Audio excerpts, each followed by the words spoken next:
On 26 September, Zukhanye Nkabeni asked to go to a friend's house for a sleepover.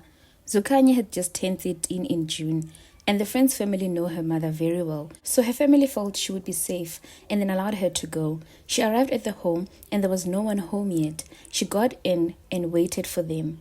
A few moments later, her friend's mom and two other women from the area found Zukhanye in the house, and they launched an attack on her. They assaulted her so bad, they picked up wooden planks and brooms and hit her on the head. Little Zukhanye was bruised. She was in so much pain. They then offered her ARV pills as painkillers. The friend was there. No one defended Zukhanye. Not even a single one of the women who were there, who were supposed to protect the little girl, did anything. When they were done, they called her mom to come and pick her up. Zukhanye's mom found her child in a heartbreaking state. Her first instinct was to go to the police station to open a case and get to the bottom of this. While on their way to the police station, Zukhanye, who was given a copious amount of pills, had a seizure. Her mom then rushed her to the hospital. The doctors did everything they could to save her, but Zukhanye unfortunately passed on.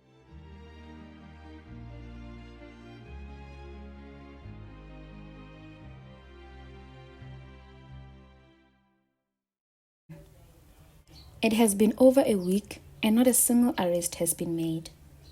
This is the sad story of 13-year-old Zukhanye Nkabeni.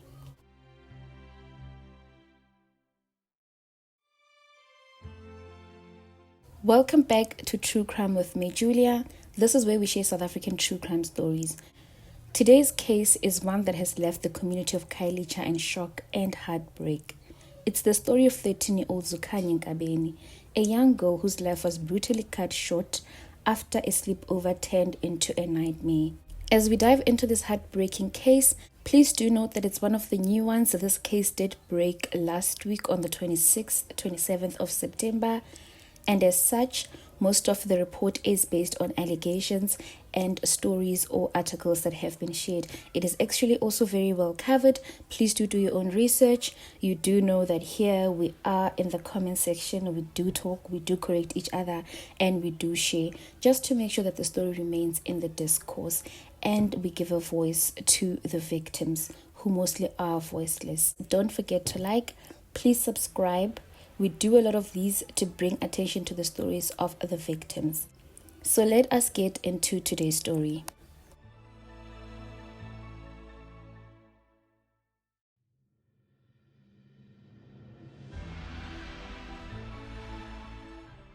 Zukhanye Nkabeni was just 13 years old, a teenager with her whole life ahead of her. Like many kids her age, she enjoyed spending time with friends. On Friday, 26 September 2025, she went to a friend's home in Harare, Khayelitsha, for what was supposed to be an innocent sleepover. Like all other teenagers her age, it was meant to be a happy time with friends.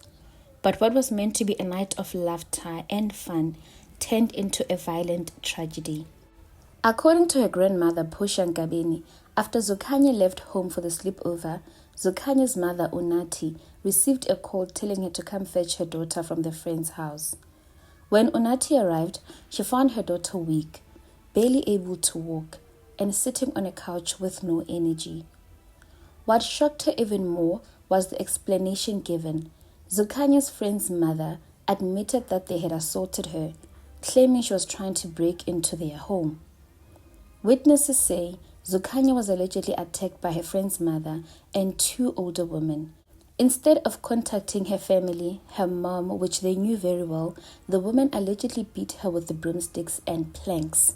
The attack left her with severe head injuries, her forehead was swollen, and she struggled to walk. In the chaos that followed, the women also claimed that Zukhanye had taken a cocktail of pills, ranging from high blood pressure medication to antiretrovirals and depression tablets. But her grandmother questioned this, pointing out that there was no water in the room, so how could she have taken pills? And it seemed unlikely that the girl could have taken the pills on her own. What is clear is that Zukhanye was in extreme pain, both from the physical assault and the possible ingestion of the medication. Her mother Unati rushed to get help. She called an e-hailing car to transport Zukhanye, who at the point was deteriorating very quickly. Before heading to the hospital, they went to the police station, hoping that officers would take a statement. On her way there, Zukhanye started getting weaker, a sign her body was shutting down. She suffered a seizure, and her mother made the split-second decision to go straight to Khayelitsha District Hospital. Doctors tried everything they could to save her. For a short while, Zukhanye was conscious enough to give a statement about what happened. But sadly, in the early hours of Saturday, 27 September 2025, she succumbed to her injuries.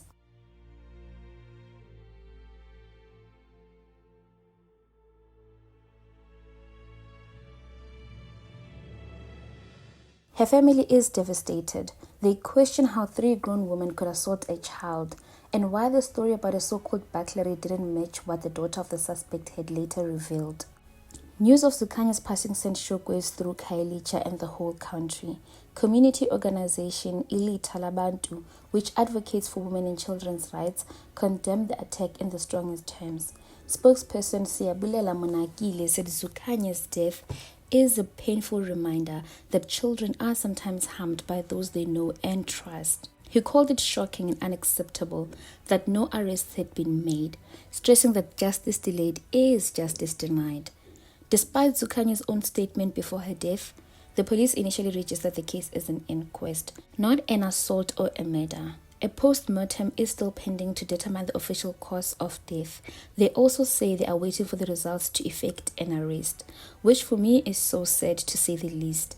What are they really waiting for? And her family has asked the community to not take matters into their own hands, which is very telling of the kind of people they are.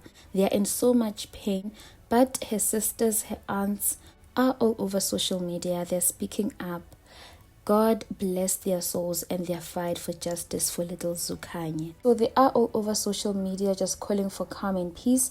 They just want to lay Zukhanye to rest, which also has been a bit delayed because they are waiting for the results of the post-mortem. The Nkabeni family is not only grieving, but they are also open about their financial struggles. If you are in any position to help, please do reach out to the family on social media. They are now faced with the unbearable task of burying their daughter without the means to do so. Her grandmother has appealed to the public for assistance with funeral costs. This case has raised serious questions about violence against children in South Africa. Zukhanye's story is more than just another tragedy. It is a call for justice and a reminder that children must be protected, not harmed, especially by those entrusted with their safety.